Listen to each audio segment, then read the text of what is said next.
Call me in order. Please stand for the pledge of allegiance. I pledge allegiance to the flag of the United States of America and to the republic for which it stands, one nation, under God, indivisible, with liberty and justice for all. Welcome, everybody. Roll call, please. Sarda? Here. Greenway? Yes. Mueller? Yes. Sternquist? Yes. Crandall? Here, we have a quorum. Next item you have before you the agenda of tonight's meeting. Entertain a motion to approve the agenda. I make a motion to approve the agenda before us. Second? Moved and seconded. Any further discussion? Roll call, please. Sarda? Yes. Greenway? Yes. Mueller? Yes. Sternquist? Yes. Crandall? Yes. Item 3, have before you the minutes of the April 8th, 2024 regular school board meeting. Entertain a motion to approve those minutes. Motion to approve the minutes of the April 8th, 2024 regular school board meeting. Second. Been moved and seconded to approve those minutes. Any further discussion? Roll call, please. Mueller? Yes. Sternquist? Yes. Sarda? Yes. Greenway? Yes. Crandall? Yes. Item 4, conflict of interest. Does the member wish to declare a conflict of interest, either direct or indirect? Hearing none, move on to the consent agenda. Entertain a motion to approve item 5, the consent agenda. Before that, I would like to pull item G off of the consent agenda. I'm sorry, just give me what letter did you say? G as in go. Okay, thank you. And objections is removed. Anybody else have any comments or anything they want to remove from the agenda? From the consent agenda, I mean. Okay, minus item G. I entertain a motion to approve the consent agenda. Make a motion to approve the consent agenda, except for item G. Second. Moved and seconded, we approve the consent agenda minus item G. Any further discussion? Roll call, please. Sternquist? Yes. Greenway? Yes. Sarda? Yes. Mueller? Yes. Crandall? Yes.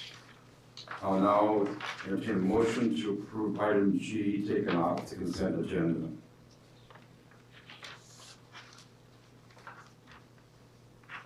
I make a motion to approve item G. Second? Moved and seconded to approve item G. Any further discussion? Roll call, please. Sarda? Yes. Mueller? Yes. Crandall? Yes. Mrs. Greenway. Greenway and Sternquist? Abstain. Abstain. Sternquist. Okay. Thank you. And okay, item 6, public comment. Has anybody expressed interest to appear before the board this evening? No, not tonight.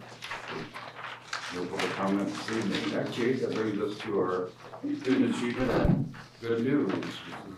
This is Mr. Pumish. And Mrs. Gomez. Yeah, we're combining our good news tonight. We're going to talk a little bit about federal programs and some of the successes that we've had. Before we get started, I'd like to thank our math and reading interventionists. They've done a super job this year, along with our regular ed classroom teachers working with them. Our principals working on some alternate scheduling and trying to get some win time. Appreciate that. And then with our ELL program, our teachers and all staff that work with those students. So with that, Nicole. All right, so I'm just going to go into some detail. On what we've been doing with our Title I programming as well as our Title III. So our Title I programming is at the elementary. This would cover our Title I teachers. Currently, they're supporting students in the area of reading for intervention support. Within our programming, we have used our funds this current school year on teachers, supplies, curriculum, Parent engagement, which I'll put a plug in for tomorrow night. We have our spring family literacy and math night at the Yankton Community Library, 4:30 to 6 o'clock. We have food and games galore, goodie bags. We have iPads for a drawing. So we welcome every student, junior K through 5th grade, to come out and join us at the library tomorrow night. We also, with our Title I programming, support kindergarten screening, which just took place recently. That was a fun event to take part in. Hopefully you saw some pictures online of that. Family Literacy Night, the title teachers also attended a math conference this past school year, and then they will be attending an Innovative School Summit conference this summer. Within our Title III program, which is our English language acquisition program, we use our funds for supplies, curriculum. I listed a couple of the curriculums that we use: Lexia, LE Library, Brain Pop, and then our Open Court EL kits. And then we also use our funds for parent engagement activities, and we attended a conference as well, the TESOL conference this year. Part of our good news is to celebrate our upcoming school year. We're already planning for that, so we'll continue to do things that you see on the screen. But we're also within Title I going to add math to our support, so we'll be able to support our students in Title I reading, in reading and math next year. Currently, we've been able to do that with our ESSER funds, but now we're gonna roll that into Title I. And then also, we're very happy to announce that we've added a 6th person as a Title I teacher within our group as well. And then for our Title III program, this doesn't fall within this budget, but we are adding an additional ESL teacher as well there too. So some good news for next year. Like Nicole said, we are adding a Title III teacher. We're working with our ELL students. And one of the things that makes a difference there when we talk about funding, that's solely with Title III based on student numbers. 3 years ago, we were at between 70 and 80 ELL students in Yankton. And then last year we went to 103. And yesterday I got our numbers. It comes out with a certain date in February. We're at 149. So 149 ELL students. So that's you can see where our third teacher comes into play there. Grant funding. So March 21st was our federal government's day with the looming shutdown, and that's when they looked at all the spending bill, which ended up to be about $1.2 trillion. Of that, there's winners and losers, of course, and we looked at educational funding. The educational funding for our last spending bill was down $500 million for education, as opposed to from the year before. So, as you can see, for Title I Part A, our 23-24 allocations was $606,000. This year's is $600,000. So I hope that's I hope it's a one-time thing, not a trend. So we're down around $6,000. Not a huge thing, but our Title II Part A, which is our teacher and principal training, was up just a little over $100, and our Title IV was up, about $7,000. So that's kind of a recap of our federal money. Like I said, Title III is all based on numbers, so the 149, you take that times about $130 for each of those kids, you get right around $20,000 for Title III, which obviously doesn't pay for additional staff, but it does help with our programming and Lexia, which is a ELL program for learning English. Any questions on the grant funding part? You heard Nicole say that we're adding a 6th teacher, and our funds are going down a little bit, but with our carryover money, we're going to be okay. So with our carryover money, we'll be okay, and we'll be able to once again have a great title program. Shreen, I think there's another slide there. Yep. these Nicole went over, but Title IV, we spend that money on the school resource officer, in-town busing, and school or technology integrationist. And also on the slide previous, it had private school. Our private school, Sacred Heart, does have money that they receive from the federal government. It's proportionally shared. Those dollar amounts, we do not know what they are yet. We will be getting those soon. If you could just flip back to that grant funding. So you can see what the private schools have been allocated in the past for Title I. We support their students. They come to Beadle School for Title I help, or we've had, basically all the schools have had the kids go there in the past. Title II-A, they get about $11,000. That was, like I said, last year's allocations. And Title IV, they get about $4,400. Those allocations will be coming out once again. Okay? All right. I have one thing. This is my win for the day. One of the principals sent this to me. This is MAP scores of a student. Does this work? This shows how great our intervention teams, our regular classroom teachers are doing. But this, it's kind of blurred out, which is on purpose. But this was a little fellow that came in kindergarten. Okay, this was his MAP test scores in kindergarten. He was in the red. As you can tell, green is good and blue is fantastic. So he started in the red. Then at midterm, look at all the progress that he made his first semester of kindergarten. Then the second semester kind of tapered off, fell into the yellow, and then right here is called summer slide. So this was his spring score, this was his fall score, had a little bit of summer slide, and we have that happen. Those kids do that, okay? So first grade, made some nice gains, but still in the orange. And now look what happened second semester of his first grade, about right here where my icon is, that's where we started intervention with our interventionists. This happens to be math score. We started intervention on this particular student about right here, and look where we ended up. Sky's the limit. We'll take that at any time. Any questions about that? Not about that, but going back to the ELL students. Yes. This is probably an unfair question, but how many languages we have that we're dealing with? Primarily Spanish, but we do have a couple, 5 students. No, 5 languages. Oh, 5 languages. Thank you. Okay. But primarily Spanish of those 149 kids. Oh, I would say 95%. Yeah. Any other questions? So this is my win right here. We'll take that. That's awesome. Way to go. Thank you very much.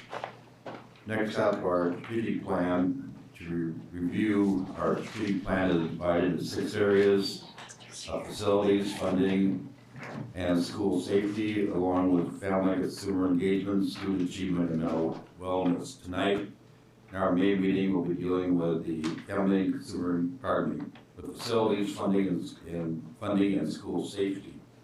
And then in the June meeting, we'll take care of the other 3.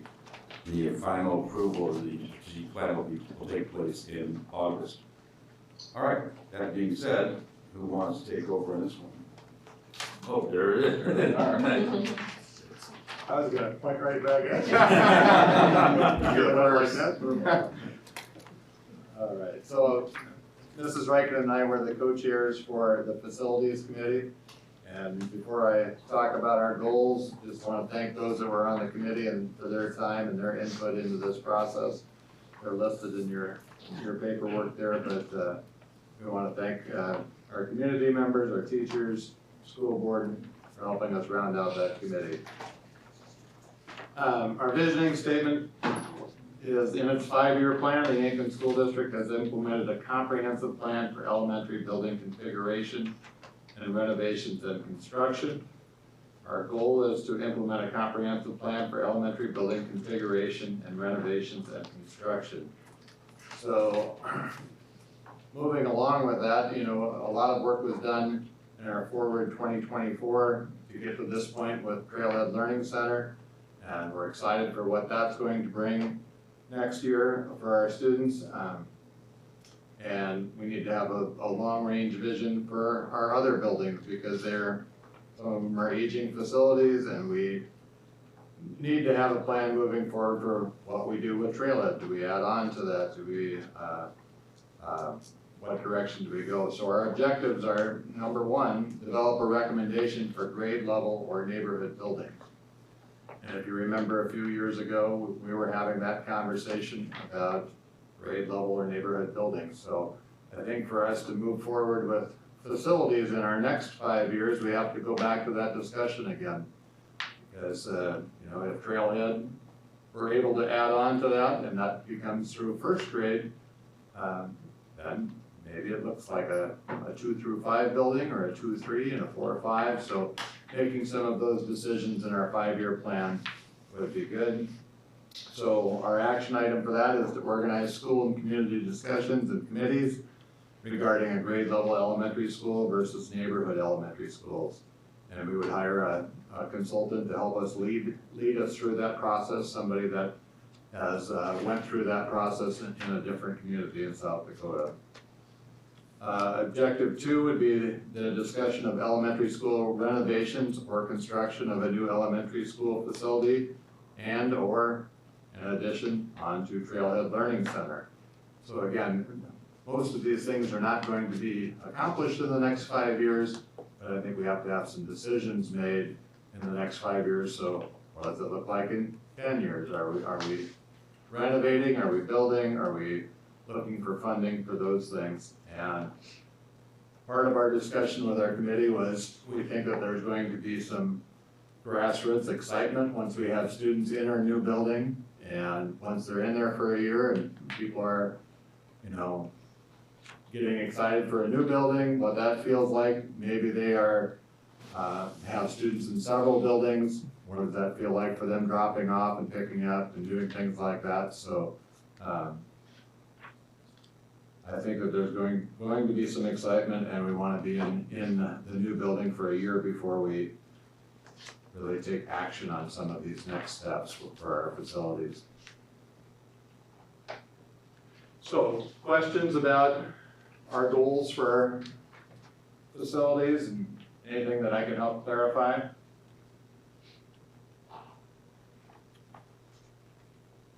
You, Mr. Messel, do you Yes. just want to talk a little bit about the hiring the firm? Just, I know we don't have the details of that, but just maybe another comment on that. Sure. So when we're talking about hiring Terry Nebelsack as a consultant to lead us through the process, Huron was a school district that went to neighborhood schools. They were K-5 schools.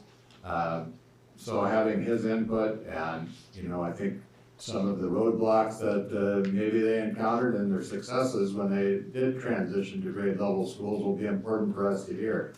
Every community is different on what they want for their schools, but to have somebody that, you know, began that process and has you know, we were talking about our EL population. You know, I think he's also a great resource for that, as Huron had an influx of EL learners there as well.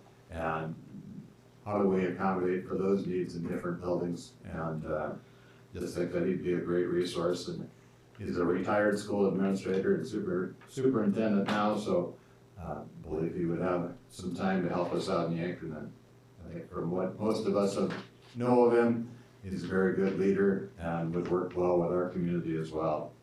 And then as far as hiring a firm for a comprehensive study for our elementary academic facilities, you know, having them come through what is, you know, phase 2, when we discussed it with Trailhead, was what would it look like to renovate Lincoln and Stewart schools, to maybe close down Beetle, have them get those kids, if we're able to add on to trailhead and bring first grade out there. So, that consultant might come through and say, no, there's not enough room, there's not enough land area for you to do what you want.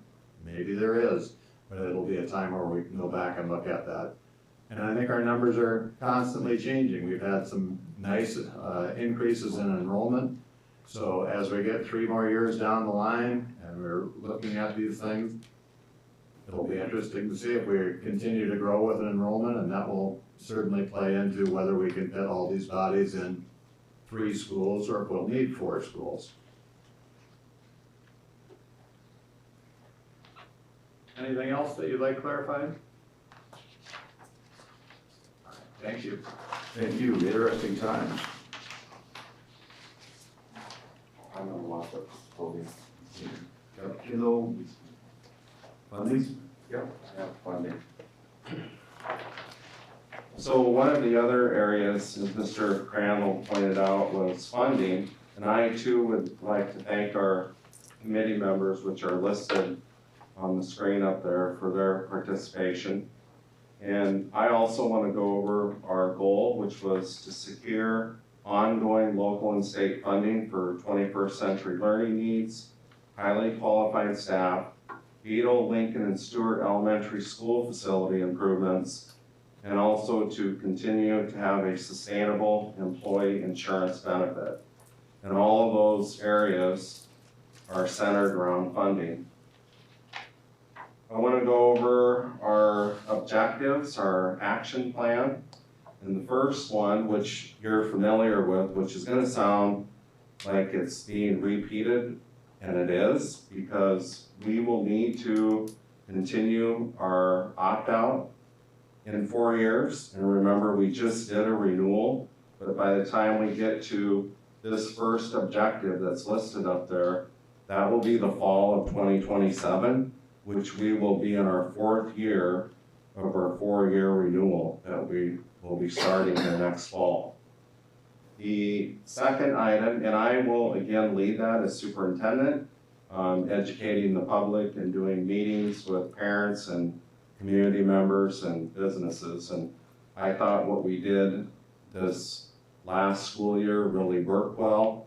And we had good participation at the meetings. I think we conducted around 17 different meetings for the public, and they were really well attended. So that's our first objective around funding. Our second one will be to continue to have a healthcare plan that is sustainable and to make sure that our self-insurance fund stays at a level that we can offer the benefit that we currently have in place. And again, the superintendent, the business manager, and our personnel committee will continue to meet with Hub International Consulting Firm, and they help monitor our healthcare plan and also our self-insurance fund. And most of you will remember Susie, who's been with that company for a long time. She is going to be retiring, and so we will have somebody else assigned that I feel really confident in working with them and continue to do a good job for our employees with our great benefit with healthcare. And then our third one, as Mr. Mitzel mentioned earlier, is that we will need to start talking about what are we going to do with our 3 elementary schools, Beadle, Lincoln, and Stewart. And so we will consider a bond for those buildings, whether we do facility renovations and or it's a combination of maybe a construction of a new elementary school. But regardless of what we decide, we will need to do some kind of bond. And so we are going to form what we are calling a Community Facilities Finance Committee. And we will use that committee to educate the community on a potential bond. And again, that's not until 2029-30 school year, so it's down the road a ways. But I think it's something that we have to start getting on the radar, and we'll have discussions at that time about a possible bond. One thing that I'd like to say about our strategic plans, this will be our 3rd 5-year plan. And I will tell you that over the last 10 years, if you would pull out our 2 5-year plans that covered those 10 years, we have really gotten a lot of things done in the school district. And I do think that that's one of the reasons that our community has continued to support us, because they understand where we're going, how we're going to get there. And I think most importantly is that we did surveys for the first 5-year plan, we did a survey for the second one, and we did a survey for this third one, and great participation from the community. They were involved in the survey process, and I really feel like they had an opportunity to buy into what we're going to do and help direct the district in a direction that they feel they want us to go in this community. So that covers the funding part, and then we have one more presentation, which will wrap up half of the strategic plan, and then like Mr. Crandall said, we'll cover the next 3 in the June school board meeting, and then at the August school board meeting, we will ask the board to adopt this 5-year plan. And any time in between now and the August school board meeting, I would encourage anybody that has any questions about the strategic plan or would like to give additional input, you can reach out to me, you can reach out to any of the building principals, and we're happy to take your ideas and put that into our plan if we think that it's something that we could add to our plan or not. So with that, the next group is up.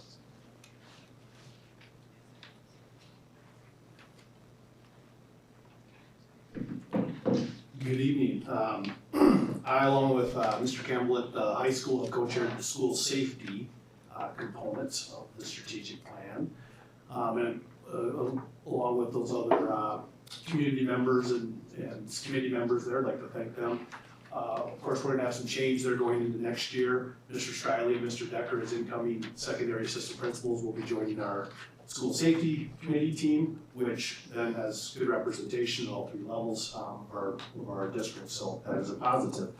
Our goal continues to be to provide a safe, secure, and updated environment on the safety side of things. Action or objectives, we're going to review the existing school resource officer program.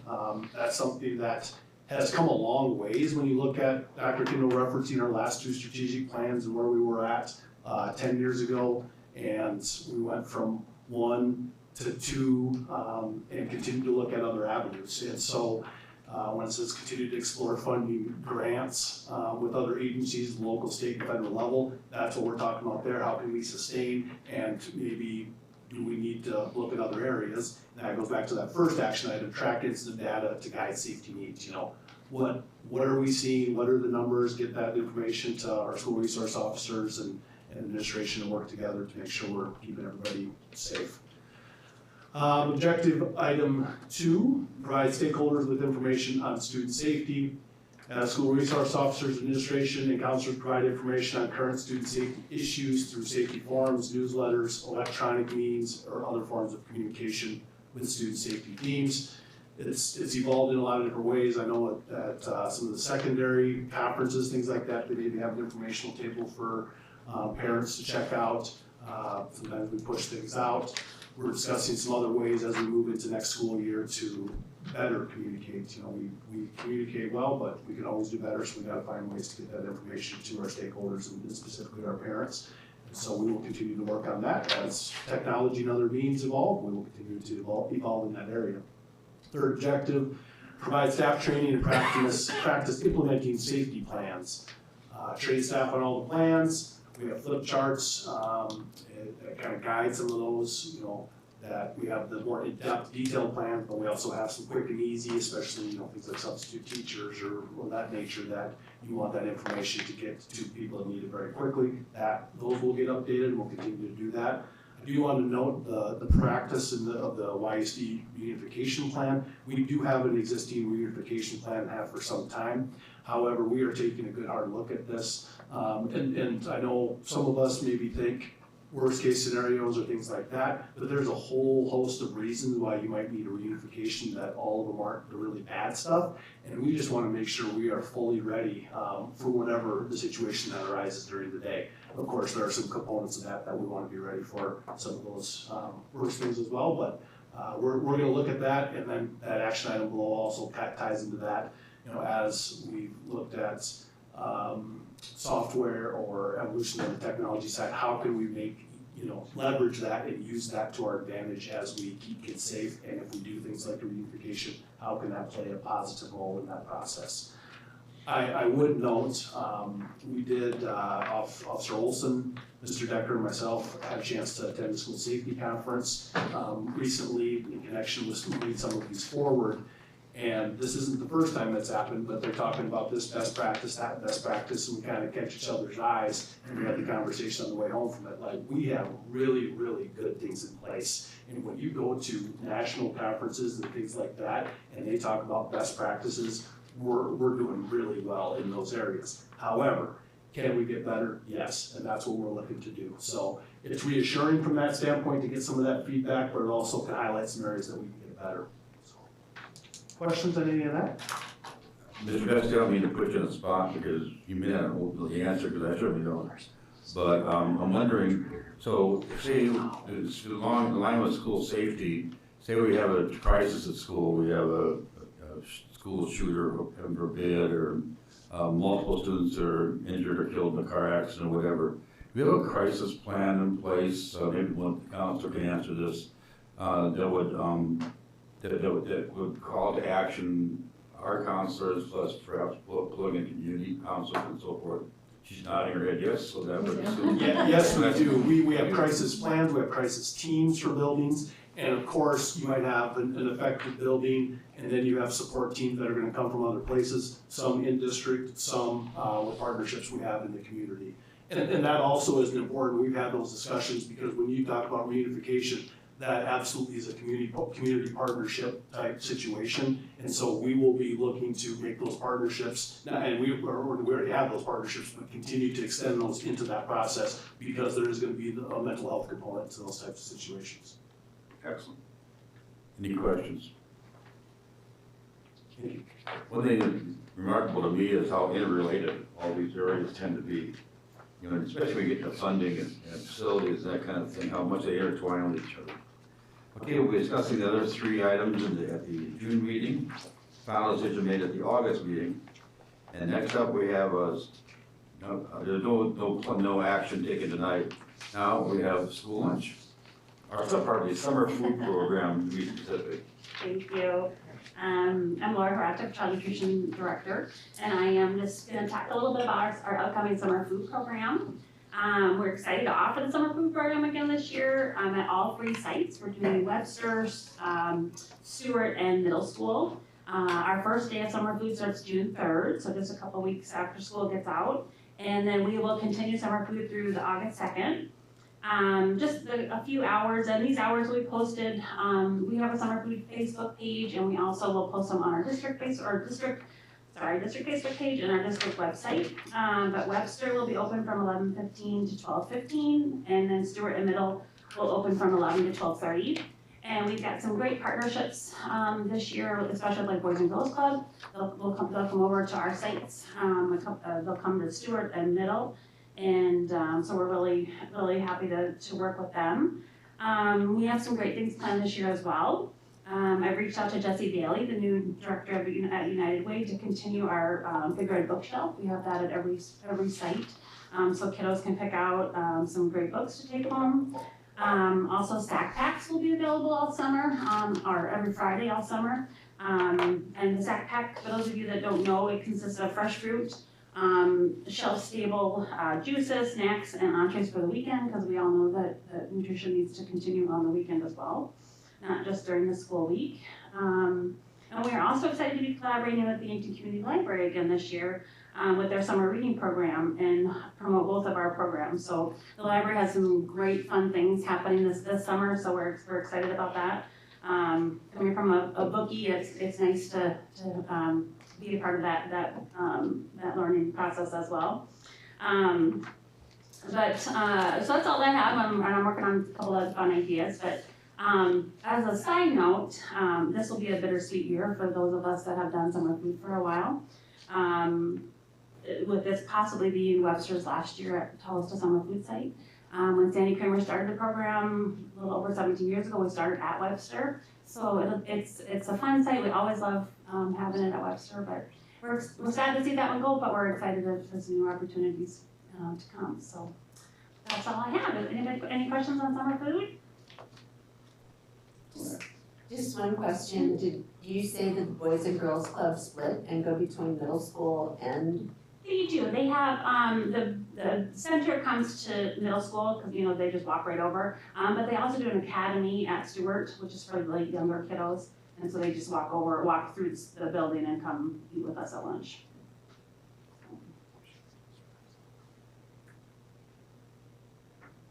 Any other questions? Or I just had one question. So if I'm a parent or grandparent and I want to participate in this with one of my kids or grandkids, how would they do that as an adult? Oh, sure.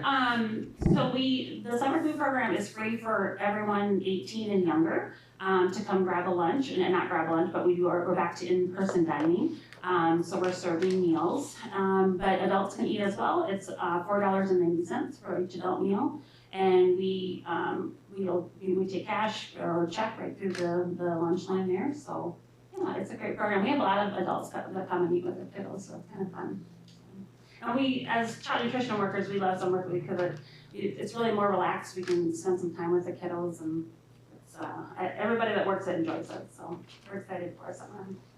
Do you have groups coming in that are gonna do activities with them? I have not heard back from the extension office. They did some work at Webster last year. They set up some tables and some educational things at Webster over last summer, but I haven't heard anything back from them yet. So I hope so.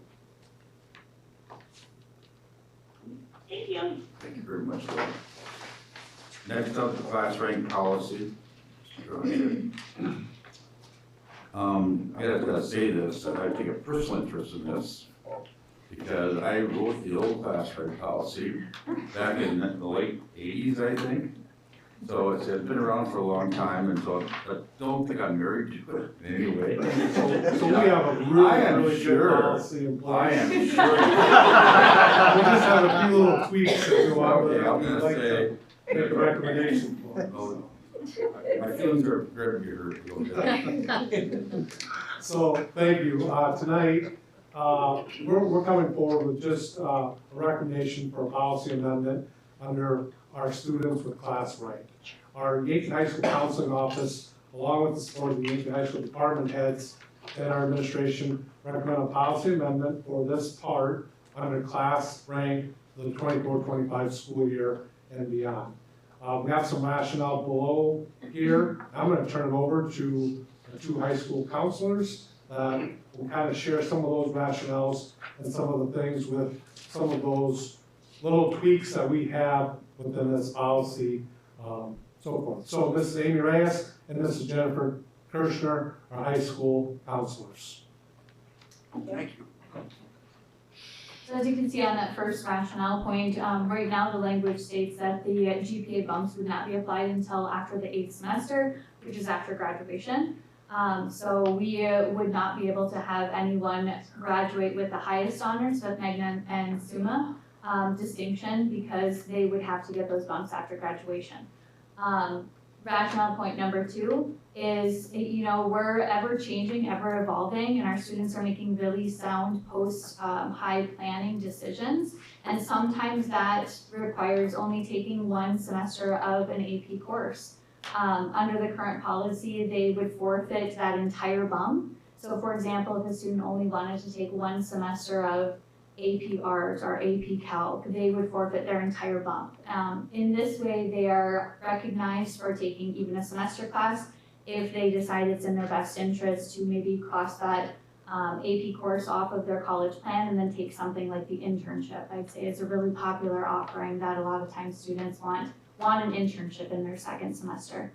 And then rationale number 3, with the magic of Infinite Campus, it is attached to the semester, so we're assigning that 0.025 per semester. There is no room for error in that calculation, and we make sure that students are recognized accordingly for all of the efforts they've taken with their courses.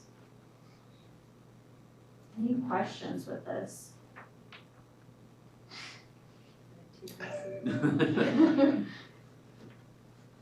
Terry, you might have the most questions, if any. You know, you guys are on the ground now, and I've not been there for 10 years, and so I'm gonna trust you and your objective and this whole thing. The only thing I worry about is if you don't limit the number, will students compete and try to get the most AP courses in lieu of a course they might actually could use in terms of their future career, for example. We're not seeing that. Not seeing that, okay. With the 9 AP courses that we have, students are picking and choosing what they want in their schedule, not for, valedictorian type status. That's it for me. Okay, this was the presentation, and for our consideration, we'll make a final decision on the class rank in the June meeting. Yes, first read. This is our first reading, so because it is policy, so. If there's any questions, and want to come in and sit down and bring us lunch, Terry, we'll have.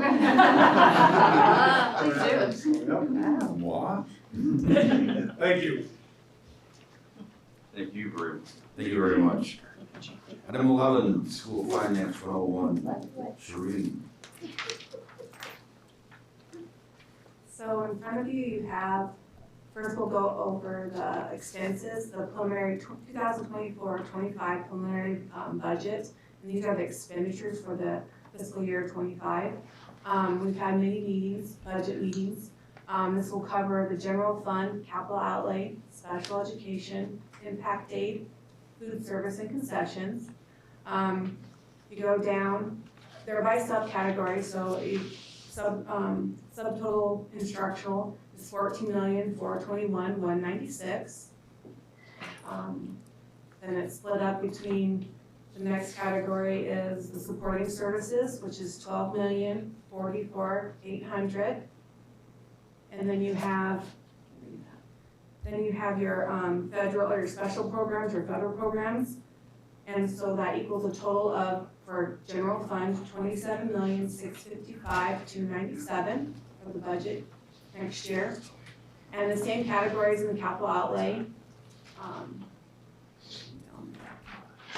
So the instructional, $1,014,950. Supporting services, we got $6,757,652 with a budget of $7,772,602. And then going through special education, we got instructional $3,502,334. Supportive services, $2,022,858 with a total budget $6,377,970. Impact aid, we have just $50,000. And then food services, we have a total of $2,498,823. And then concessions, $119. So those are all of our expenditures for next year, predicted expenditures. And then we'll turn over to the revenues, the means of finance. And that just goes and explains our taxes and tuition, different kinds of sources, our county sources, and then our federal sources, with our use of cash revenue to balance to equal the $27,655,297. Same with capital outlay, it's just splitting up local sources, state sources, and federal sources to get to your $7,772,970. 602, sorry. And then the special education, same thing, ending $6,377,970. Impact, $50,000. Food service, $2,498,823. And concessions, $119. You'll notice we're taking a little bit more of the cash reserve because of our our building project and stuff, we're utilizing some of the cash reserve to help fund those items. So you'll see a difference there, but we've all talked about it. Do you guys have any questions on that? So the only thing I'm asking is we set our July meeting for our budget hearing for July 8th at 5:15. My question about that, budget hearing date and time, will that be the old board having that hearing, or will be the new board having the hearing? Is We it what switch happens is over. we swear in at the beginning of the meeting, right, and then it changes over? Right, it changed over at the beginning of the meeting. Yeah, so I think all the action happens at the new board. After, yeah, with the new board. It'll be the new board then? Yes. Okay, thank you very much, Dr. Zerquist. Any further discussion on that? I just had a couple of quick things. So in the general fund, I wanted to point out that we're done with the ESSER funds, and we talked about that. And so I think Shereen will be really happy with that part of it, with the reporting and the accountability, but, so that will be done, that portion of it. And then the other thing I want to point out, in my opinion, probably one of the most important funds here is our special education fund. And we do an outstanding job with our kids with special needs. And we've talked about this the last 2 years. This will be the third year that we've talked about it, that we will probably at some point be looking at the extraordinary cost fund for Yankton, probably in a couple of years. And we are not the only school district, large school, that will be doing that. Our costs for special education has continued to rise. We have a lot of students with a lot of special needs. And I just think because of the unique and great programming that we do here in Yankton, we're able to provide those kids with a lot of resources and their families. And so we're going to continue to look at that budget as we move down the road, but we will probably at some point, unless the state changes the funding mechanism and provides more dollars for special education, we will probably look at the extraordinary cost fund. And so Shereen and I and Mr. Clemish have talked about it. We're going to meet again at the end of this month and visit about the next year or two, but it will be of no surprise in a couple of years if we're at that point. Would you explain to us what the extraordinary cost fund is? Shereen?